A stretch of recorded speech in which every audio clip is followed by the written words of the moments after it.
Public बैठी है लाखों की हजारों की तादाद में, ये सब ओवैसी बनने की कोशिश करते हैं और हम लोग इनको पनपन देते हैं, हमारे यहाँ पनपते हैं। ये जितने लोग इसकी वीडियो सुनते हैं, इसकी डायलॉगबाजी सुनते हैं, वही इसके डायलॉग ये आम लोगों में आकर बोलते हैं और आम लोग जो हैं तो सब के वो ये बर्दाश्त करते हैं। और अगर पुलिस के पास सर हम जाते भी हैं कि भाई कोई हमको वापर के दादागिरी कर रहा है, तो पुलिस हम लोगों की सुनती नहीं है। सबसे बड़ी धन्यवाद। ये जो भाषण है, ये भाषणों के सीडी ब्लैक में बेची जा रही है। ये भाषण YouTube पर से डाउनलोड करने की संख्या अगर आप देखेंगे तो करोड़ों में है। ये भाषण छोटे छोटे गांव मोहल्ले में मोबाइल में डेटा कार्ड में बेचे जाते हैं, भरे जाते हैं, इसके लिए लाइन लगती है। और नए भाषण आए हैं, ऐसी पर्चियां दुकानों पर चिपकाई जाती है। ऐसे भाषणों की इतनी लोकप्रियता कैसे इस देश में बढ़ती है? अगले कॉलर। नमस्कार। हेलो, बोलिए। हाँ जी नमस्कार। क्या कहेंगे? सुरेश जी नमस्कार। नमस्कार। ऐसा है, मुझे फिर शिकायत है, इन्होंने कुत्ता कहा है, उसे कुत्ता नहीं सुअर कहना चाहिए। चलिए, हम अपने तरफ से कोई धार्मिक भावना दुखाने की बात नहीं करना चाहते। हम तो इसने जिनकी धार्मिक भावना दुखाई है और ये जो सुनने वाले हैं, ये क्यों चुप है, सरकार क्यों चुप है, देशद्रोह का मुकदमा क्यों नहीं दायर किया है, ये पूछ रहे हैं। धार्मिक बात हम अगले कॉलर के पास चलते हैं। आप भी कॉल कर सकते हैं, स्क्रीन पर चल रहे नंबरों पर कॉल करिए और अपनी बात को रखिए। अगर आपकी बात लाइनें बिजी होने के कारण अगर नहीं हो पा रही तो आप हमें फेसबुक पर फॉलो कर सकते हैं। हमारा फेसबुक है facebook.com/sudarshan news। यहां पर भी आप अपनी बात को रखें, हम आपकी बात यहां पर पढ़कर भी सुनाएंगे। साथ में इस कार्यक्रम को आप sudarshan.tv.com पर भी देख सकते हैं। अगले कॉलर। नमस्कार। हाँ बोलिए। हाँ हाँ, देखिए ऐसा है, ये जो कांग्रेस है हिंदुस्तान में लोगों को पहचानना पड़ेगा। इस देश का सत्यानाश करने वाली कांग्रेस है।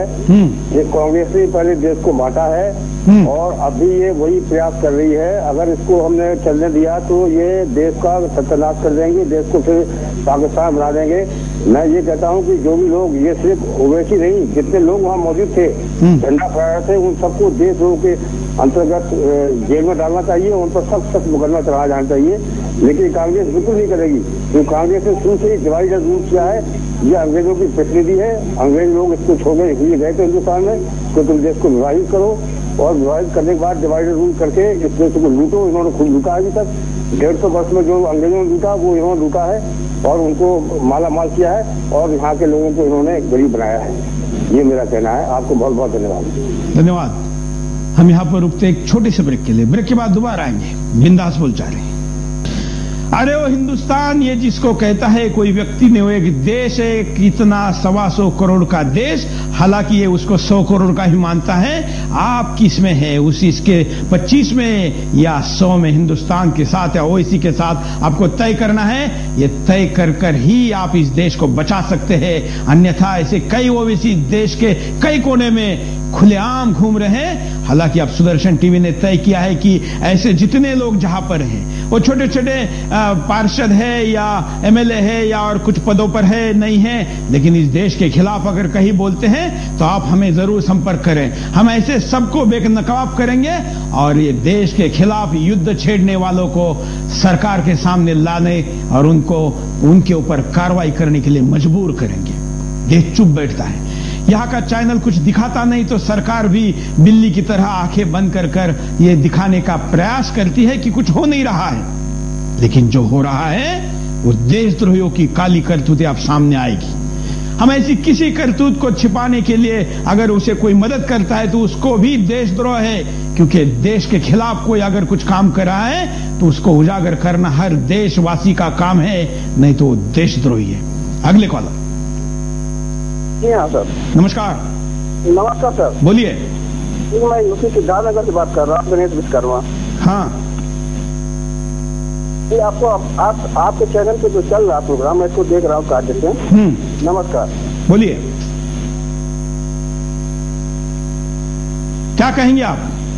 हम यही कहेंगे कि आपका चैनल पे प्रोग्राम चल रहा है, ये तो बहुत अच्छा है, लेकिन ये प्रोग्राम आप दिखा रहे हैं इस समय प्रोजेक्ट टाइम में। हाँ। ये और कोई चैनल पर चल रहा है प्रोग्राम, ये चैनल किसी दिखाने की हिम्मत नहीं हो रही है। आपके पास स्पॉन्सर नहीं मिल रहा है और चैनल को अपनी सियासी बढ़ाने के लिए आल्सो दिखा रही स्टेटमेंट। अच्छा, आपका शुभ नाम? भैया मैं गणेश विश्वकर्मा बोल रहा हूँ, सिद्धार्थनगर बाकी से। धन्यवाद। ये सुदर्शन चैनल टीआरपी के लिए कोई काम नहीं करता। सुदर्शन चैनल किसी स्पॉन्सरशिप के लिए काम नहीं करता। सुदर्शन चैनल का स्लोगन है केवल चैनल नहीं, देश नंबर 1 बनाना है। हम कितने पायदान पे हैं ये हम नहीं जानते, क्योंकि देशभक्तों की पायदान पहली होती है। टीआरपी उसकी पायदान नहीं तय कर सकती, इसलिए स्पॉन्सरशिप है या नहीं, या टीआरपी क्या है ये हम देखते नहीं। इस देश के देशभक्त मर्द इस चैनल के दर्शक है और इसमें हमको अभिमान है। कुछ देशद्रोही भी इसको देखकर डर जाए, इसलिए वो भी देखे, ऐसा हम कहते हैं। धन्यवाद। अगले कॉलर के पास चलते हैं। नमस्कार। हाँ, हैदराबाद से बोल रहा हूँ मैं। बोलिए। हाँ, दानिश अकील मेरा नाम है। हाँ, ये अकबरुद्दीन शायद कॉल संपर्क कर गया है। हम कहेंगे कि दोबारा कॉल करें। हम आपके सामने कारण, परिणाम, उपाय सब कुछ दिखाने वाले हैं कि हम आपको क्यों पूछ रहे हैं कि इसके ऊपर देशद्रोह का मुकदमा क्यों नहीं दर्ज किया गया। कारण देखिए। देश के सेकुलरिस्टों का दोहरा खेल। हमारे देश में सेकुलरिस्ट केवल हिंदुओं को दबाने और उनके धर्म का मजाक उड़ाने के लिए बयान देते हैं। अगर किसी हिंदू ने कोई हिंदूवादी बात की तो उसे तुरंत जेल में डालने की बात करते हैं। आपको याद होगा जब वरुण गांधी ने टिप्पणी की थी तो तुरंत वरुण गांधी को जेल में डाल दिया गया था। सारे सेकुलरिस्ट वरुण गांधी के बयान पर भड़ककर उन्हें जेल में डालने की बात करने लगे थे। इन सेकुलरिस्टों में किसी भी दूसरे धार्मिक नेताओं की आलोचना करने की हिम्मत नहीं है, क्योंकि ये दूसरे धर्मों की कट्टरता से डरते हैं। कांग्रेस सरकारों की वोट बैंक की नीति। कांग्रेस हमेशा से वोट बैंक की नीति के तहत ही भारत पर राज करती रही है। आज फिर कांग्रेस वही खेल खेल रही है जैसे देश की आजादी के वक्त खेला था। आज फिर मुस्लिम कट्टरपंथी भारत को तोड़ने की साजिश कर रहे हैं। कांग्रेस पूरी तरह से आज इन कट्टरपंथियों के साथ है जैसे कि आजादी के वक्त थी। इसी का फायदा उठाकर ये कट्टरपंथी भारत में हिंदुओं को खत्म करने और उनके देवी देवताओं को अपमान करने में लगे हुए हैं। हिंदू संगठनों का निष्क्रिय होना। देश में हिंदू नेता हिंदुओं की सुरक्षा के लिए बड़े बड़े भाषण देते हैं, खुद को हिंदू धर्म और हिंदुओं का मसीहा बताते हैं, लेकिन जब दूसरे धर्मों के लोग हिंदुओं पर अत्याचार करते हैं और उनकी धार्मिक भावनाओं को भड़काते हैं तो ये सारे हिंदुवादी नेता अपने बिलों में घुस जाते हैं। कभी भी ऐसे देशद्रोही के खिलाफ बोलने की हिम्मत नहीं जुटा पाते। इसी वजह से कट्टरपंथी खुलेआम देश को तोड़ने और दंगा भड़काने की बात करते हैं। समाज का चुप रहना। हमारे देश में पाकिस्तान से ज्यादा मुसलमान रहते हैं। उनमें से बहुत से पक्के हिंदुस्तानी हैं। वो हमेशा अपने देश पर जान कुर्बान करने के लिए भी तैयार रहते हैं, मगर ओवैसी जैसे कट्टरपंथी और देशद्रोही पर उनकी चुप्पी बहुत अखरती है। सभी दलों को मुस्लिम वोट बैंक की चाहत। अभी तक तो केवल कांग्रेस ही मुसलमानों को वोट बैंक की तरह प्रयोग करती रही थी। इसी वजह से वो आतंकियों और देशद्रोहियों का साथ देती थी, लेकिन अब तो विपक्षी भाजपा भी ऐसे कट्टरपंथियों और देशद्रोहियों पर चुप है। इसके अलावा ज्यादातर दल मुस्लिम वोट बैंक की चाहत में आतंकियों और कट्टरपंथियों को गले लगा रहे हैं। ये कारण है जो आपने फेसबुक के द्वारा हम तक भेजे हैं। परिणाम क्या होंगे ये भी हम दिखाएंगे। आप परिणाम भेज सकते हैं, उपाय भेज सकते हैं। हम बिंदास में हमेशा स्थिति, कारण और परिणाम के साथ कार्यक्रम को लेकर आते हैं। कॉलर से बात करते हैं। नमस्कार। नमस्कार सुरेश जी। बोलिए। मैं सुधाकर बात कर रहा हूँ जी। बोलिए जी। अभी जो आपने बहुत अच्छा किया जी, ये प्रोग्राम ने हमारा तक को बताने के लिए बहुत बहुत धन्यवाद सुदर्शन टीवी का आपका तरफ से। क्या कहेंगे आप? जी ये जो बात हुआ था, लेकिन ये बहुत बुरा बात है जी। धन्यवाद। अगले कॉलर से बात करते हैं। आप नए तर्कों के साथ, पुख्ता तर्कों के साथ अपनी बात को रखें तो ज्यादा अच्छा होगा। नमस्कार। आपकी हिम्मत को दाद देते हैं साहब। हम केवल हमारी हिम्मत को दाद देंगे, अपनी हिम्मत भी दिखाएंगे। अपनी भी। और मैं ये कहना चाहता हूँ कि और चैनल वाले ये सब क्यों नहीं दिखा रहे? उनके ऊपर भी कुछ न कुछ होना चाहिए। वो तो आप उनको पूछिए, आप उनको कॉल करिए, इंटरनेट से उनके नंबर निकालिए। सही बात बताने की हिम्मत तो होनी चाहिए, तो ही तभी ये मीडिया चलता है। धन्यवाद। हम अगले कॉलर से भी बात करते हैं। नमस्कार। हाँ जी बोलिए। नमस्कार। क्या कहेंगे? हाँ, हम कहेंगे कि हम ये पूछना चाहते हैं उनको। हाँ हेलो। हाँ, उनको ये पूछना चाहते हैं कि हिंदुस्तान के मानव अधिकार पंच कहाँ है जो जो मुसलमानों के बारे में कश्मीर के अंदर कुछ बोले तो हिंदुओं को ये मानवाधिकार पंच। धन्यवाद। मानवाधिकारवादी इस देश के कहाँ हैं जो मानवता की बात करते हैं, सफेद फूल लेकर एक दूसरे को गले लगाने की बात करते हैं, हाथ में गन लेकर। इस देश के इतिहास में कभी इतना बड़ा नरसंहार नहीं हुआ। ऐसी खून की नदियां बहाने का स्टेज से चैलेंज करने वाले एमएलए के खिलाफ वो चुप क्यों है? कहां है मानवतावादी? कहां है वो सारे पत्रकार जो शांति की बात करते हैं? हम आपको एक वीडियो दिखाते हैं। अब ये वीडियो तो ऐसा है कि जिसको मानना ही होगा। अजमल कसाब के बारे में ये बच्चा बोलता है, अपना बच्चा। देखो वो बच्चे का हसाब, हाँ अजमल कसाब, क्या नाम वो बच्चे का? हसाब, हाँ अजमल कसाब, क्या नाम वो बच्चे का? हसाब, हाँ अजमल कसाब। वो बच्चा बोल रहा है अजमल कसाब को, जिस बच्चे ने इस देश के खिलाफ अब तक का सबसे बड़ा आतंकवादी हमला किया और इसलिए इस सरकार ने उसको फांसी की सजा दी। उसको ये बच्चा बोल रहा है। अगर ये उसका बच्चा है तो फिर उसका बाप इसका कौन है? इसको ये जवाब देना होगा। ये देश की जनता उसको पूछ रही है। अगले कॉलर। नमस्कार। मध्य प्रदेश छिंदवाड़ा सिंगोड़ी से पवन राव सोनी बात कर रहा था सर। बोलिए। आपके जज्बात को सलाम है, आपकी जो हिम्मत दिखाया उसकी दाद देना पड़ेगा सर। और मैं कहना चाहूंगा उसको यहीं पे कि अभी भारत में बांझ नहीं हुई है, चूड़ियां नहीं पहनी है, नपुंसक नहीं हुए भारतीय। आज भी दम है, हिम्मत है।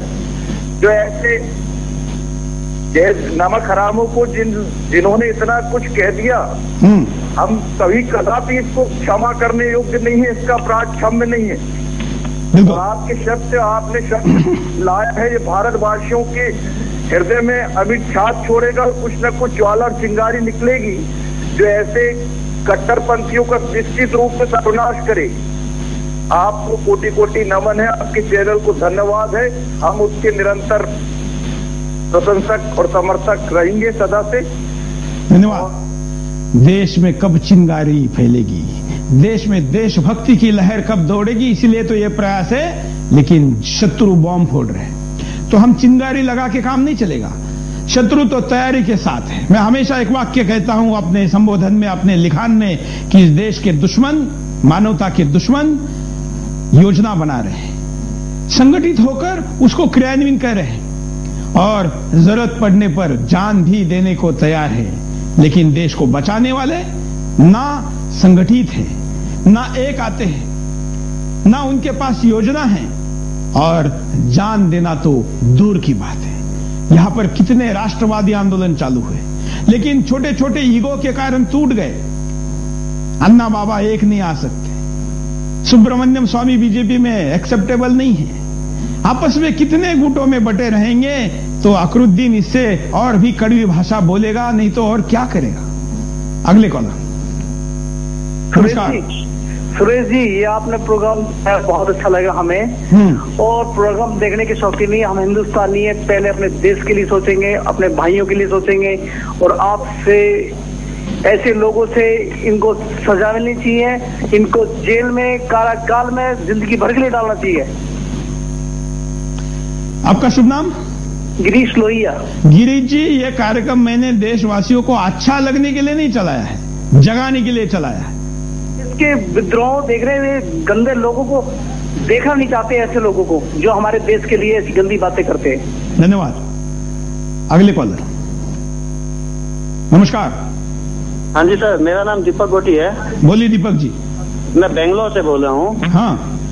हाँ सर, मैं ये बोलना चाहता हूँ, मैं आपके चैनल के माध्यम से पूरे हिंदुस्तान के हिंदुओं से अपील करता हूँ कि वो ऐसे ओवैसी जैसे लोगों के विरोध में सड़कों पर उतरे और हमारी जितनी भी राजनीतिक पार्टियां हैं उन पार्टियों से मांग करें कि या तो वो ऐसे के ऊपर एक्शन उठाए, नहीं तो उन पार्टियों के जो लीडर है, जो स्थानीय नेता है, उन लोगों से सवाल जवाब करें कि या तो